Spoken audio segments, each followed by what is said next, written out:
कि हम उपासना के फल को प्राप्त कर लिए, लक्षण है उसके।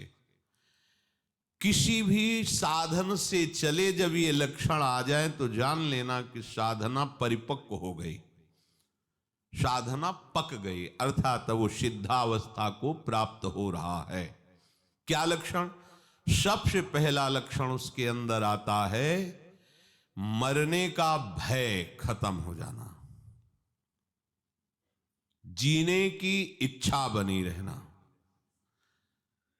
पहला है मरने का भय खत्म हो जाना, चाहे वो कर्मयोगी हो, ज्ञान योगी हो, भक्ति योगी हो, या किसी भी अष्टांग योगी हो, किसी भी मार्ग का पथिक हो, उसकी जब सिद्धावस्था आती है तो सबसे पहला लक्षण प्रकट होता है निर्भय। सब भयों से भी बड़ा भय है मृत्यु का भय।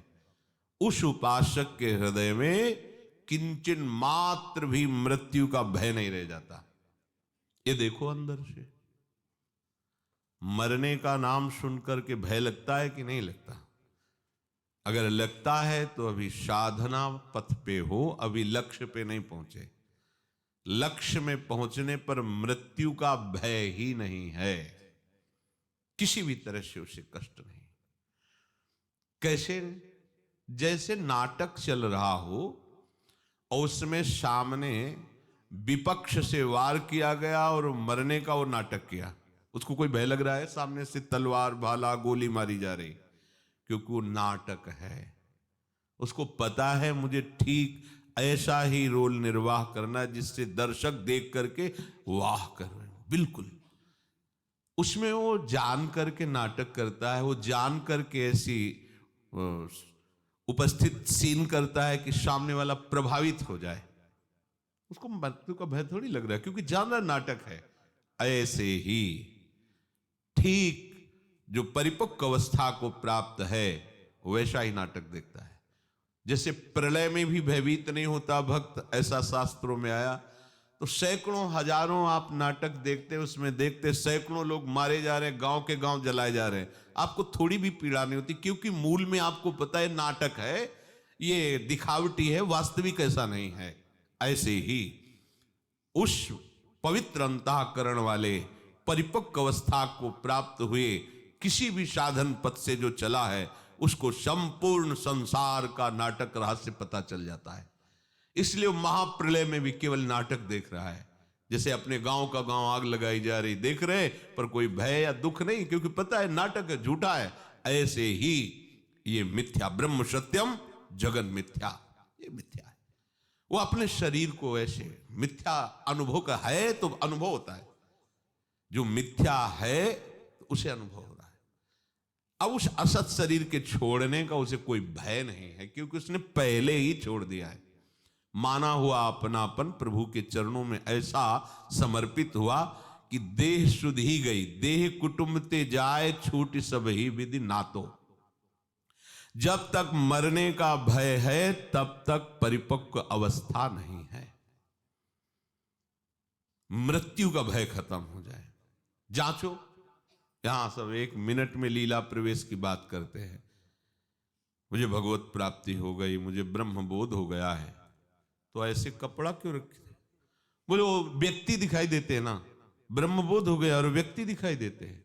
जिसे ब्रह्मबोध हो जाता है उसकी ब्रह्म दृष्टि हो जाती है, व्यक्ति कहां? गलत नहीं चलो, सही से चलोगे तो ब्रह्मबोध हो जाएगा। इसीलिए तुम्हें मनुष्य शरीर मिला है। हाँ, मुझे राधा कृष्ण का साक्षात्कार हो गया। अरे जब तक मैं हूं तू है तब तक कहां साक्षात्कार है? जिन्हें साक्षात्कार होता है वो वही होते हैं। जानत तुम्हें तुम्हें हो जाती। मैंने साक्षात्कार किया वो कर ही नहीं सकता। जिसने साक्षात्कार किया बताने वाला ही नहीं रह जाता। जो बताया जाता सब बाहरी बात होती है, आंतरिक तो बता ही नहीं जाता। मरने का भय खत्म हो जाए बस। दूसरा, जीने की इच्छा ना रह जाए। देखो कितना सुंदर है, जीने की इच्छा। अभी शरीर नष्ट हो जाए क्या, जीने की इच्छा नहीं।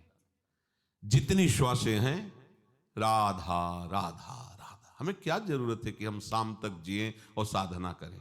क्यों इच्छा कर रहे हो? श्री जी की इच्छा है कि यही श्वास आखिरी हो तो राधा हो गया। इसलिए हम हर श्वास में राधा बोलेंगे। पता नहीं कौन सी श्वास हमारी आखिरी हो, हम क्यों जिए? अगर जीने की इच्छा है तो शरीर राग है, शरीर राग है तो भोग का सुख भाव है, भोगों का सुख भाव है तो संग्रह बुद्धि है, संग्रह बुद्धि तो जिसको हमने संग्रह किया, जिसे अपना माना वो छूट जाएगा, इस बात का भय है। इसलिए मृत्यु से भय लगता है और जीने की इच्छा रहती है। शरीर राग, कर्ता भोक्ता भाव, यही भय प्रदान कर रहा। मूल बात समझिए, जीने की इच्छा खत्म हो जाती है।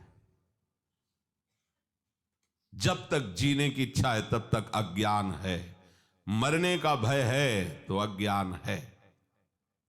कुछ भी पाने की इच्छा, तीसरा, पहला मरने का भय, दूसरा जीने की इच्छा, और तीसरा कुछ भी पाने की इच्छा।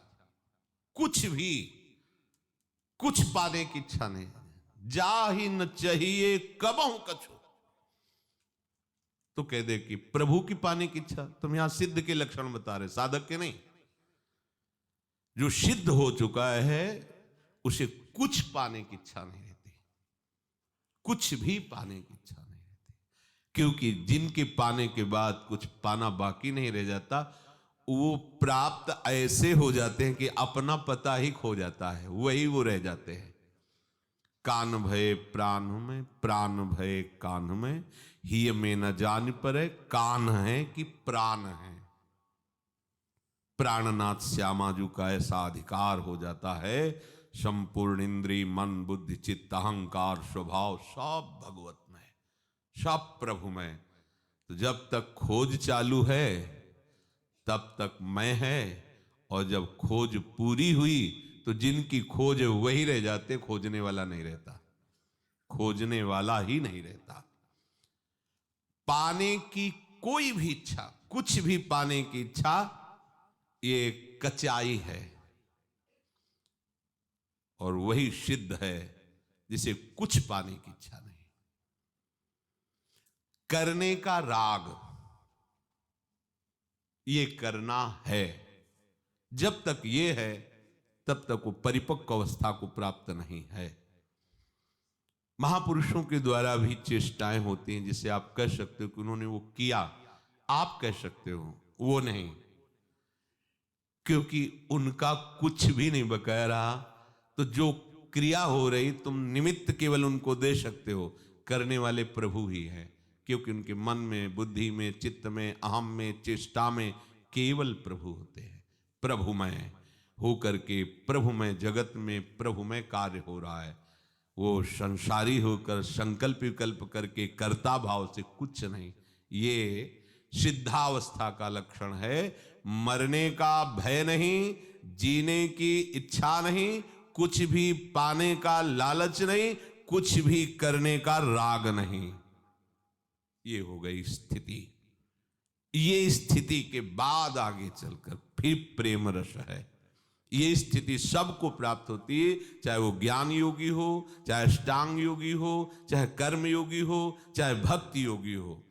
भक्ति योग में ये महामहिम स्वरूप है कि वो यही नहीं टिकता, अब इसके बाद उसके अंदर इच्छा जागृत होती है।